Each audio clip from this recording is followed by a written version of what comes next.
Welcome back to Goethe Rec Room. This is a new episode for the first weekend of April 2022, and I'm your host, Kyle Goethe from GoatheFilmReviews.com. Thank you for joining me again, and if you don't know how the show works, this is a weekly show that I do with 4 picks for you. That's right, 4 recommendations of films that I think you should be checking out. We're going to cover a movie that's currently playing in theaters. We're going to cover a movie that's newly released on home video.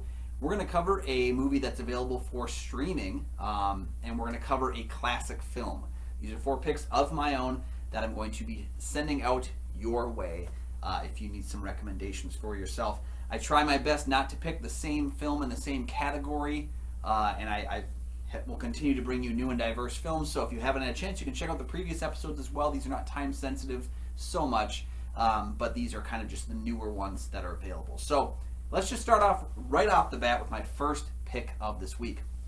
This is a movie that I was so taken by, so surprised by how much I liked it, but then again I shouldn't have been surprised because the trailers for it have been in my mind. It's just that there haven't been many of them. It might be a tough movie to market because it is a movie that is about horror, but it's also a movie that's about the adult film industry.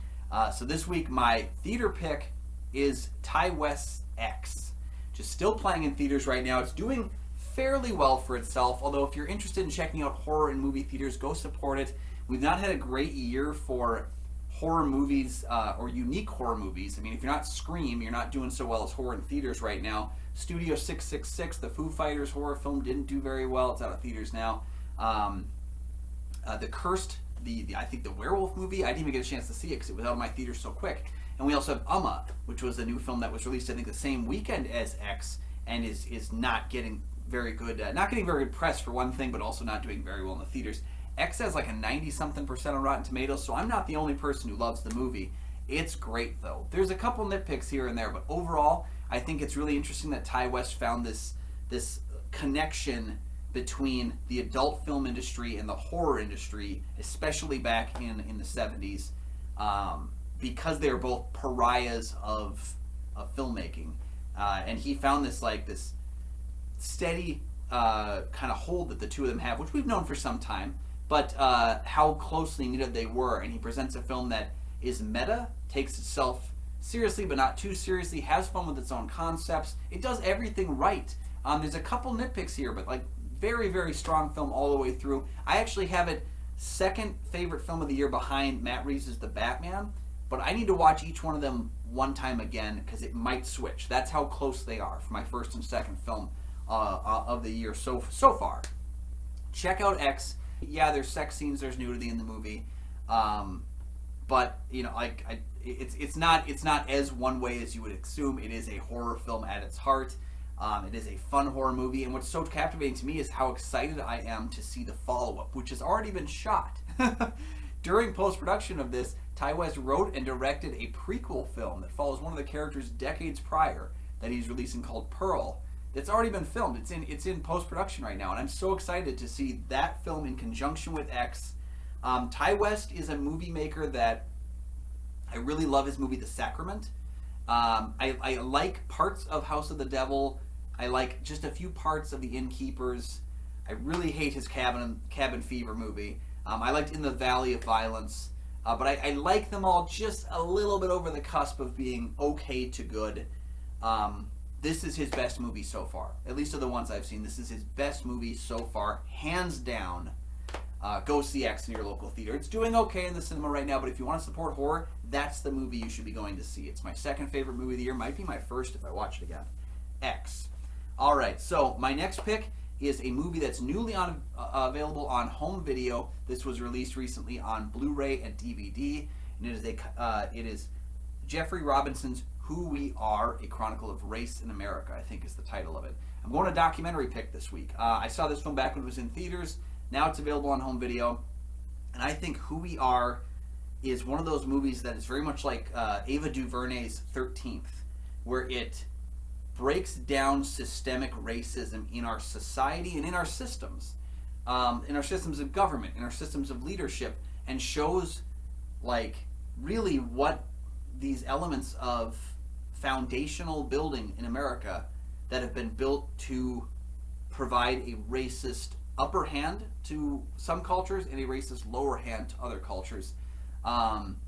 It is not an easy movie to watch because it challenges you. It really makes you like search inside yourself for the things that you could be doing better, but it also examines like who we're putting into office to fix these things. I don't consider this movie a political movie. It is a human movie. It is a movie about systemic racism, and I think it takes it in a very accessible way and relays it to you, and I think it's a very well done documentary. If you haven't gotten a chance to, it aired very limited. I think there was I don't know if it was fandom events or just like a special event, and then it stayed in my theater, I think, longer than it was supposed to, maybe. I caught it like a week or two after it had kind of come out and just kind of floated through. But a lot of people missed this movie. My theater had 2 people other than myself. I saw it on a Sunday afternoon, and it's a movie that I really wish more people had seen because it was very captivating and well worth your time. I'm not going to probably buy it and add it to my collection because it's not a movie I see myself watching a lot, but it is a singular experience you should check out. Rent it at the very least on Blu-ray or DVD, as it is now available on home video. All right, let's move on to my streaming pick of the week. This week, I know people are going to say that I'm just picking the obvious answer, but it is the last movie I watched on a streamer that I really loved. I saw it just a couple days ago for the first time, and it is Apple TV's Coda, winner of Best Picture this year at the Oscars. Yes, again, it is the obvious choice for this week, but I'm trying to pick different streamers. I don't want to just pick Netflix, just pick like Disney. I want to pick all the different streamers and pick picks that are for you guys. And Coda was really good.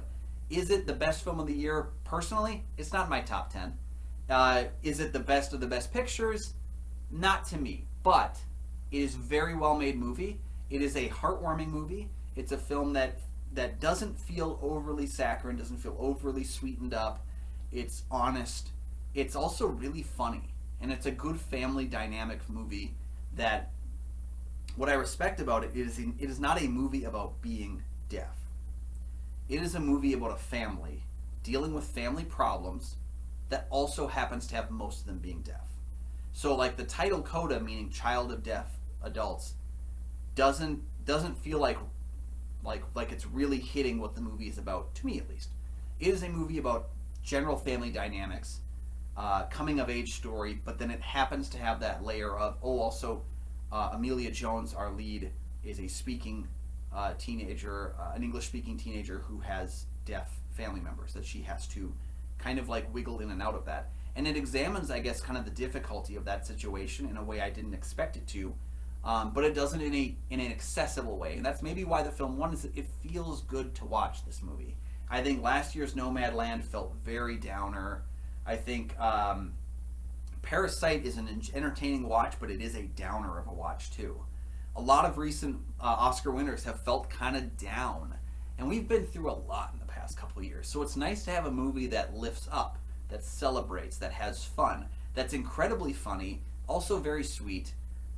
Coda was a genuinely workable experience that I really did not expect to enjoy as much as I did. And I think it's become an easier thing to hate because it is not hard-hitting, because it is not, it doesn't get all the craft elements better than movies like Dune. So it only won 3 awards on Oscar Sunday, and people aren't maybe talking about it because we're all talking about Slapsgiving that took place.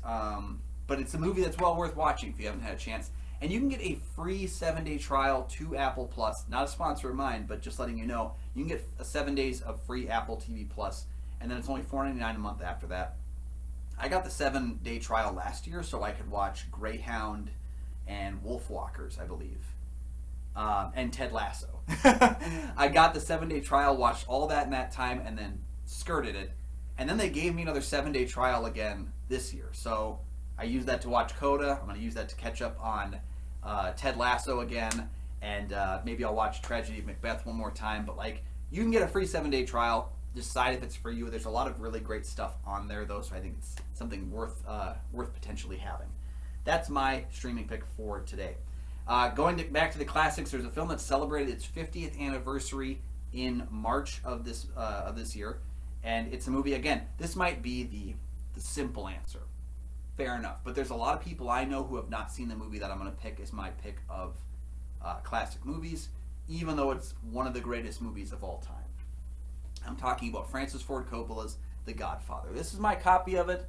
They just released it on, I think, 4K and Blu-ray, the individual films and the set. So I probably will be upgrading my copy to 4K when I do have a 4K TV, because it's just all three movies I think are great. People crap on the third one, but I actually think it's better than most other movies. It's just not as good as the first two. If that's fair. The Godfather is a movie that feels like a lot.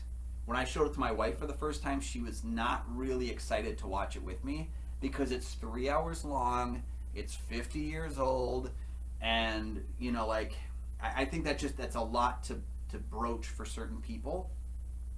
Take the time to watch The Godfather.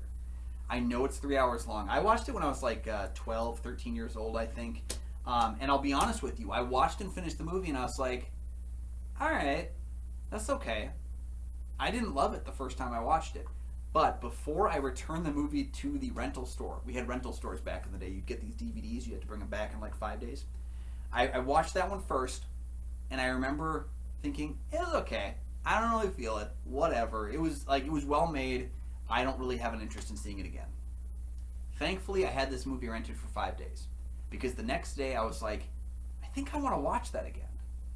It's kind of like how I felt about Pulp Fiction the first time I saw it, where I was like, I wasn't sure I really felt the movie, but then I couldn't stop myself from watching it again.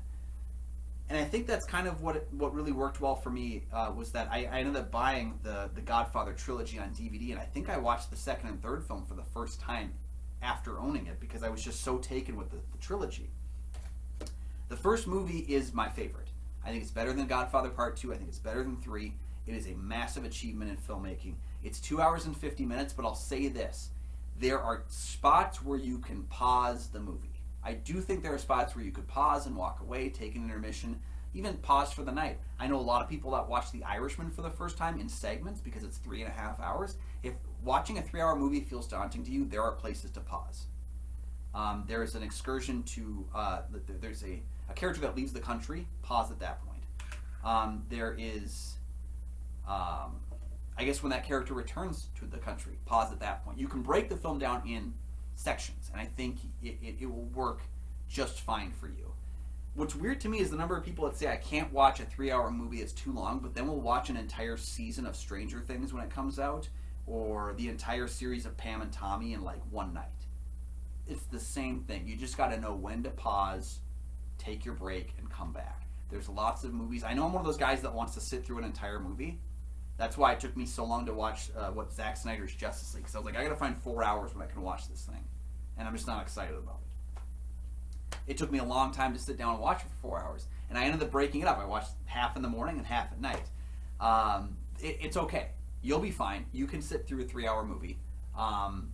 It's worth your time. That's all I'm trying to say is give it a try all the way through. Finish the movie. If you don't want to watch the second one at that point, don't. That's fine. If you don't want to watch it again ever, don't. It's okay. But I do think you should check out The Godfather because it is a better movie than even its legacy will tell you. And it's a movie that I think gets better on rewatches. It's a movie that continues to make me fall in love with it over and over again. It's been actually a couple years since I've watched it, so I'm going to be revisiting this one. And I'm very excited to watch all three of them. I have it like in my mind. It's like watching Lord of the Rings again. It's like watching those 3 movies. I'll sit down and just hammer through them in a couple of days because I just dig all of them so much. Acting powerhouses, writing powerhouses, directing powerhouses in the room. Everything works in this movie. It is a flawless experience. It's a flawless experience. Check out The Godfather, please. For my sake. It was my birthday last month. That's the gift you can get me. Watch The Godfather. So there you have it. Those are my 4 picks for this weekend, the first weekend of April 2022. Let's cover them again. If you're looking for a great movie in theaters, check out Ty West's new film, X. If you are looking for something to rent on home video, something to purchase on home video, check out Who We Are, A Chronicle of Racism in America. I think that's the full title. At least Who We Are, you'll be able to find that. If you are looking for a movie to stream this weekend, check out Apple TV Plus and stream Coda. If you haven't had a chance to see it, it won Best Picture. I don't know if it's the best movie of the year, but it is fantastic nonetheless. And if you're looking for a classic film, I do know one movie that was the best film of the year that the year it came out, and that is The Godfather from Francis Ford Coppola, celebrating its 50th anniversary this year. If you have not seen The Godfather, please do yourself a favor. You've earned it. Check it out now. And then let me know your thoughts down below on the 4 films I picked this week. What have you been seeing on theaters, on home video? What have you been seeing in streaming? What classic movies have you been watching recently? I'm so excited to connect with you guys on that level. Drop your comments down below what you thought about my picks and what you would suggest for this weekend out there in the world. It's one of my favorite things to do is connect with the viewers, connect with the people who watch. We have a solid fan base. I really enjoy the fans that I have, the ones that take the time to discuss. It's really great. I love it, and I hope you do as well. If you're looking for ways to support the channel, you can do a couple of free things for me. Go ahead and drop a like down below and subscribe to the channel. There are 2 things that you can do that don't cost any money at all, and they help support my channel, which really helps me grow and will help me to expand more on things to do in future episodes. And it'll also help you. You never miss new episodes. Every single Friday, I've got one of these rec rooms coming out with new recommendations for you, and I'm hoping I'll be able to guide you to some of the things that I love in the world. You can only do that if you subscribe, because then you'll be able to find it every single time they drop. Thank you guys so much for joining me. I really do appreciate it. Again, let me know down in the comments what you've been watching and what you thought of the picks I have for this week, and we'll see you next week.